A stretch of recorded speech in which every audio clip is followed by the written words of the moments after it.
আমাদের কি হয়েছে আমরা মৃত্যুকে ভয় পাই না? আমাদের কি হয়েছে আমরা মনে করি না যে আমরা মারা যাব? পৃথিবীর সর্বশ্রেষ্ঠ মানুষ, সর্বশ্রেষ্ঠ রাসূল দুনিয়া থেকে বিদায় নিলেন, তার সাহাবীদেরকে ছেড়ে তিনি দুনিয়া থেকে চলে গেলেন, উপারের জগতে পাড়ি জমালেন। আমাদের কি হয়েছে যে আমরা বিশ্বাস করতে চাই না, আমরা প্রস্তুতি গ্রহণ করি না মৃত্যুর জন্য? আমি আপনি কি মনে করি যে আমরা চিরদিন বেঁচে থাকবো?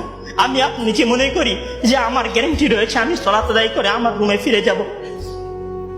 বিশ্বাস করুন হে আমার ছাত্র ভাইয়েরা, অবশ্যই আমাকে আপনাকে একদিন মৃত্যুবরণ করতে হবে, আমাকে আপনাকে একদিন এই দুনিয়া ছেড়ে চলে যেতে হবে। সুতরাং মৃত্যুর জন্য প্রস্তুতি গ্রহণ করুন, সুতরাং মৃত্যুর জন্য প্রস্তুতি গ্রহণ করুন। সেই দিন আসার পূর্বে, যেই দিন মৃত্যু আপনার দরবারে উপস্থিত হবে এবং মহান আল্লাহ তাআলাকে আপনি বলবেন, হে আল্লাহ, আমাকে স্বল্প একটু সময় দিন, আমাকে স্বল্প একটু সময় দিন, আমি ফিরে যাই এবং কিছু নেক আমল করে আসি। কাল্লা ইন্নাহা কালিমাতুন হুয়া কাইলুহা। তখন মহান আল্লাহ তাআলা বলবেন, কোনো সুযোগ নেই, এটা তো তার মুখের কথা মাত্র, সে ফিরে গেলে আবারও আমল করবে না, সে ফিরে গেলে আবারও আমল করবে না। সম্মানিত ভাইরা,